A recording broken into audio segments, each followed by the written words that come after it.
আসসালামু আলাইকুম। কী অবস্থা সবার? আশা করি সবাই ভালো আছেন।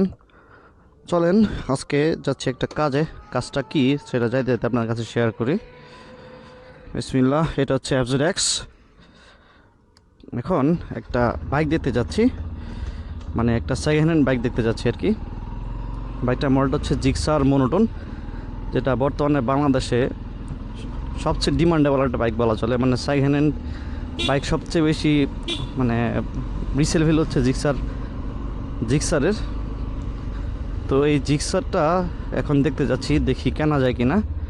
শুনে এখন একটা সেকেন্ড হ্যান্ড বাইক কিনতে গেলে আপনারা কী কী জিনিস দেখবেন? একটা বাইকের কন্ডিশন তো আপনাকে বুঝে হচ্ছে বাইকের ভ্যালুটা জাজ করতে হবে এবং বাইকটা নিতে হবে। তো সেকেন্ড হ্যান্ড বাইকে আসলে অনেক কারসাজি হয়। যত ধরনের বাটপারি সিটারি আছে, লুকোচুরি আছে, সব হচ্ছে বাইকের বাজারে হয়। তো এই জিনিসগুলো আপনাকে বুঝতে হবে এবং এই জিনিসগুলো বুঝে আপনাকে হচ্ছে সিদ্ধান্ত নিতে হবে যে বাইকটা আপনি কিনবেন কিনা। তো একটা সেকেন্ড বাইক কিনতে গেলে আপনি কী কী দেখবেন, কী কী বিষয় লক্ষ্য রাখবেন, কী কী বিষয় চেক করবেন, কমন যে বিষয়গুলো, এগুলো নিয়ে আজকে আপনাদের সাথে কথা হবে এবং আপনাদেরকে দেখাবো একটা সেকেন্ড বাইক আসলে কী কী চেক করে একটা বাইক নেবেন আর কি। তো এই হচ্ছে আমার গ্রাম, পোলাপান ফুটবল খেলতেছে। তো আমি আমার বাজারে চলে আসছি, দেখি ওই ভাইকে একটা ফোন দিই যে উনি কোথায় আছে, আমার বাইকটা নিয়ে আসুক। এই হচ্ছে আমার প্রাইমারি স্কুল, আর সাথে হচ্ছে high school, Lakshmipur high school and college. নাম্বারটা মেবি 83। বাইকটা অফ করে নিই। লোকটা অবশ্য পরিচিত হবে আমার, যেহেতু আমার পাশের এলাকার দুল্লাকান্দি। আমার হচ্ছে লক্ষ্মীপুর, আমার হচ্ছে দুল্লাকান্দি। যা একটু টেনে যায় এটার আসলে এই বাইকটাতে টান কম, মানে আপনার স্পিড ধরে কম। বসি তো নিজেদের। ও আপনার গাড়িটা রবিনা আমার ফোন দিয়েছি না গাড়ি লেগা।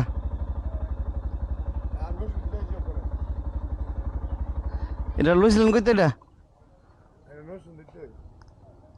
সেকেন্ড শোরুমেতে এই গাড়ির কাগজ কার নামে?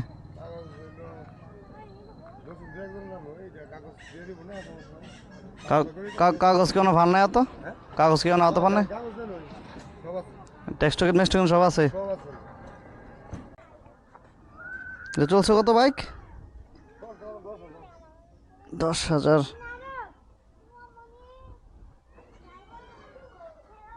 ও এনে একটু মাইরাছে না?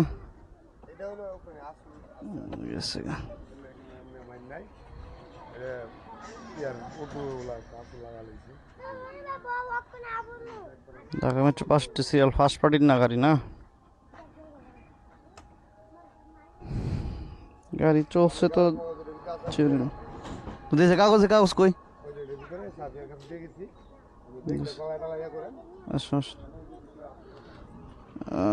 সিট কভার, সিটটা একটু খুলে দেখতে হয়। সিটের ভিতরে অনেক সময় ময়লা টলা থাকে, এয়ার ফিল্টার আইডিয়া করা যায় আর কি। ভিতরে কন্ডিশন খারাপ না।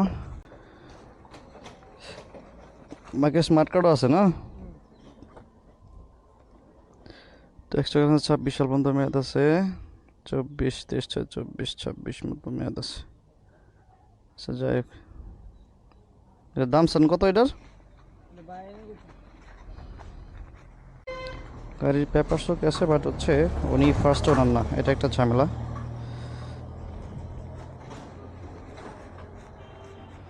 তো পেপারটা একটু ধরে না, আমি একটু টেস্টের দিই।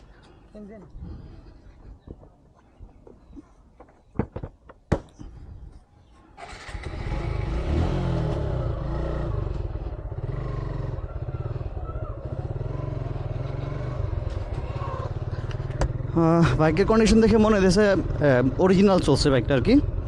বাইকটা চলছে 10,000, হ্যাঁ 10,035 কিলো। বাইকটা অরিজিনালি চলছে, 24 মডেল, 1 বছর 1.5 বছর হয়েছে আর কি। বাইকের কন্ডিশন ভালো আছে, ইঞ্জিনের পুশও ভালো আছে, ব্রেক ভালো আছে। আপনার বল রেসার কোনো কাজ নেই। একটু টান দিয়ে পুশ মারা দেখবেন, ইঞ্জিনের রেসপন্সটা বোঝার ট্রাই করবেন যে কীরকম রেসপন্স করতেছে। এটা আমার কাছে ভালোই মনে হয়, সব দিক দিয়ে ওকে আছে। আর হচ্ছে একটু পুশ, এটা স্পকেটটা চলে গেছে, আই গেস সামনের যে স্পকেটটা আছে এটা সম্ভবত ক্ষয় হয়ে গেছে, যার কারণে ক্যাট করে উঠছে আর কি। 10,000 স্পকেট যাওয়ার কথা না, এরপরও কেন গেল জানি না, আমি একটু স্পকেটটা দেখতে হবে। তবে এমনিতেই ভালো আছে বাইকের কন্ডিশন। কিন্তু এই বাইকে একটা ঝামেলা আছে, ঝামেলাটা হচ্ছে আপনার বাইকটা ফার্স্ট ওনারের না, মানে যিনি এখন বাইকটার মালিক উনি বাইকের প্রথম মালিক না, উনি নাম ট্রান্সফারও করে নাই। বিশেষ করে গ্রামের বাইকগুলো ম্যাক্সিমাম এরকম হয়, মানুষ নাম ট্রান্সফার করতে চায় না। আমি একটু দেখি বাইকটা। প্রথমত হচ্ছে বাইকের আউটলুকটা খেয়াল করেন, বাইকটা আসলে দেখতে কীরকম, বাইকে কোনো স্ক্র্যাচ ড্যান্ট আছে কি না, এটা আসলে সেকেন্ড হ্যান্ড ভ্যালুতে একটু রাখে। টায়ার ভালো আছে, টায়ারের মার্কিং ভালো আছে, টায়ারটা জেনুইন আছে। ডিস্কটা দেখবেন যে টাল কিনা, এটা একটা ডাবল স্ট্যান্ড করে চেক দিলে বোঝা যায় যে ডিস্ক টাল কিনা। দেন হচ্ছে ইঞ্জিনের দিকে খেয়াল করবেন যে ইঞ্জিনের সাইড খোলা হয়েছে কিনা, আপনার হচ্ছে ক্লাস প্লেট কিংবা ইঞ্জিনের হেডের সেকশন খোলা হয়েছে কিনা, এটা দেখে মনে হচ্ছে বাইকটা খোলা হয় না এখনও। এরপরে ধরুন যে ফুড প্যাকগুলো খেয়াল করবেন, অনেক সময় মিটার নামায়, কিন্তু মিটার নামালে ডিস্কে হাত দিলে বোঝা যায়। লাইক এখানে আপনি একটু মোড় দিলে, যেমন এটা ডিস্কটা জেনুইন আছে, যদি বাইক বেশি চলতো, ডিস্কটা বেশি ক্ষয় হইতো, তখন আঙুলের আগায় একটু মনে হইতো যে বাইকটা একটু বেশি চলছে। দেন এই সাইডটা দেখলাম হেডের অংশটাও খোলা হয় নাই, বাইকের ইঞ্জিন এখনও ধরা হয় নাই। হ্যাঁ, আমি যেটা গেস করছি হয়তো বা সামনের ফ্রন্ট স্পকেটটা বেশি ক্ষয় হয়ে গেছে, আদারওয়াইজ বাইকটা এখনও ভালো আছে। টায়ার ভালো আছে, পেপারসও একদম সব জেনুইন আছে, কিন্তু ফার্স্ট ওনারের কোনো খবর নাই। তো যারা হচ্ছে বাইক নাম ট্রান্সফার করবেন, ফার্স্ট ওনার ছাড়া হচ্ছে সেকেন্ড ওনার থেকে নিলে এই জিনিসটা ইনশিওর হয়ে নেবেন, যে ওই মালিকের সাথে যোগাযোগ করে নেবেন যে উনি আছে কিনা, দেশে আছে কিনা, নাম ট্রান্সফার করতে পারবেন কিনা। না হয় নাম ট্রান্সফারে খুব হ্যাসেল বইতে হয়। তো বাইকটা আমার পছন্দ হয়েছে। এখন দামের যে বিষয়টা, এটা দেখতে হবে যে দাম উনি কীরকম চাই, আমি আমার বাজারটা ওনাকে বলে যাবো আর কি। তো চলেন যাই, এখন মালিকের কাছে যাই, দেখি উনি কি বলে, দাম নিয়ে আলোচনা করি একটু।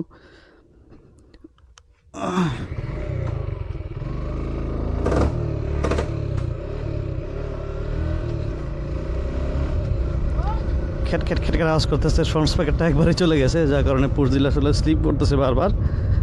মনে হচ্ছে যে স্পকেটটা চেঞ্জ করে নিতে হবে আর কি। তবে বাইকের ইঞ্জিনটা এখনও স্মুথ আছে, বল রেশন বলেন টি, বড় ধরনের কোনো অ্যাক্সিডেন্ট হিস্ট্রি হয়তো বা নাই, আমার চালায় মনে হচ্ছে না। যদি অ্যাক্সিডেন্ট করে বাইক চালালে বোঝা যায়, একটু সাইড টাইড টানে, ঘাড়ের অংশটা একটু আনইজি লাগে, একটু আনকমফোর্টেবল লাগে আর কি। তবে বাইকটা কমফোর্টেবল আছে। এখন দেখি ওনার সাথে কথা বলে উনি কি বলে আমাকে।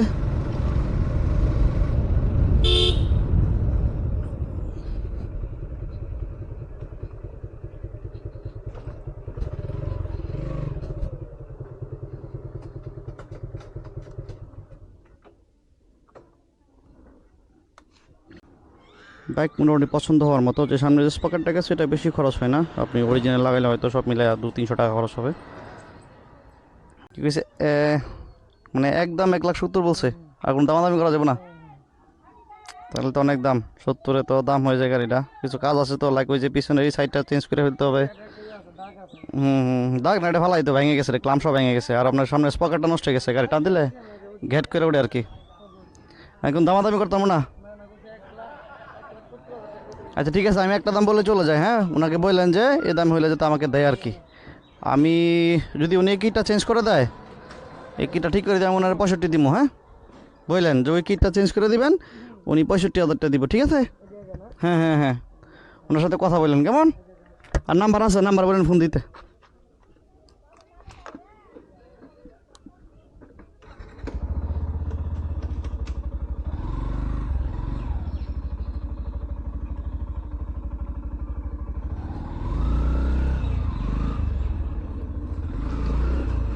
হ্যাঁ, উনি খুব সুন্দর দাম বলছে আসলে, 1,70,000 দাম বলছে। বাইকটা যদি না আপনার হচ্ছে এই স্ক্র্যাচটা না থাকতো, এই ছোট্ট কাজটা না থাকতো, এটার ভ্যালু 70-ই ঠিক আছে। তবে আর একটু কমে নিতে পারলে ভালো আর কি। আপনার অবশ্যই দামাদামি করে নেবেন, যেহেতু ফার্স্ট ওনার নাই। আমি 70 দাম বলছি, 65 দাম বলছি। উনি আমাকে ফার্স্ট ওনার সাথে যোগাযোগ করাই দিবে, দেন হচ্ছে ওনার সাথে আমি ডিলে যাব। এর আগে হয়তো আমার নেওয়া হবে না, যদি উনি ফার্স্ট মালিকের নাম ঠিকানা কিংবা ওনার সাথে যোগাযোগ না করাইতে পারে, যদি নাম ট্রান্সফারের ইস্যু থাকে, সেক্ষেত্রে হয়তো বা বাইকটা আমি নেবো না আর কি। যদি সব কিছু ঠিকঠাক থাকে তাহলে হচ্ছে 65-এ নিয়ে যাব আমি। তো একটা সেকেন্ড হ্যান্ড বাইক কিনতে গেলে ভাই আসলে দক্ষ কাউকে নিয়ে যাবেন। আপনি প্রথম বাইক কিনতে গেলে আপনার ধারণা থাকবে না, এটা স্বাভাবিক। অবশ্যই যারা বুঝে, যাদের বাইক সম্পর্কে আইডিয়া আছে, তাদেরকে নিয়ে যাবেন, তাহলে ঠকে যাওয়ার সম্ভাবনা খুব কম লাগে। বাইকটা আসলে মিটার টেম্পারিং হয় নাই, কিন্তু স্পকেটটা যেহেতু হয়ে গেছে, এখানে একটু সন্দেহ হইতেছে, কিন্তু টায়ার দেখে মনে হচ্ছে না মিটার নাম্বারিং হয়েছে, হইলেও হয়তো বা 2-4 হাজার হবে আর কি, বেশি হবে না। এই বাজারে এখন জ্যাম লাগে আসলে, প্রত্যেকটা মোড়ে মোড়ে এখন জ্যাম লাগে এই মিশুকের জন্য, অটোরিকশার জন্য। দিন দিন বিরক্ত হয়ে যাচ্ছে বাংলাদেশে চলাফেরাটা। তো ভাই গেঞ্জামে আপনাদের সাথে আর কিছু না বলি। তো নেক্সট কোনো বাইক কিনতে গেলে ওইটা আপনাদেরকে শেয়ার করবো, কী কী দেখে কিনবেন। আশা করি একটা বেসিক আইডিয়া আপনাদের হয়েছে। আর আরও কোনো জিজ্ঞেস করার থাকলে আমাকে জিজ্ঞেস করবেন, আমি কমেন্টসে রিপ্লাই দেওয়ার চেষ্টা করবো। আমার ফেসবুক লিঙ্ক দেওয়া থাকবে, চাইলে ফেসবুকে নক করতে পারেন। তো আজকে এ পর্যন্তই। প্রচণ্ড গরম আজকে, বৃষ্টি হলে ভালো হতো, হয়তো আর বৃষ্টি হবে রাতে। তো এই পর্যন্তই, ভালো থাকবেন সবাই, সুস্থ থাকবেন সবাই, সবাই সেফলি বাইক চালাবেন। হেলমেট অবশ্যই হেলমেট ইউজ করেন ভাই, ঠিক আছে? টিল দেন, আল্লাহ হাফেজ, ভালো থাকবেন, আসসালামু আলাইকুম।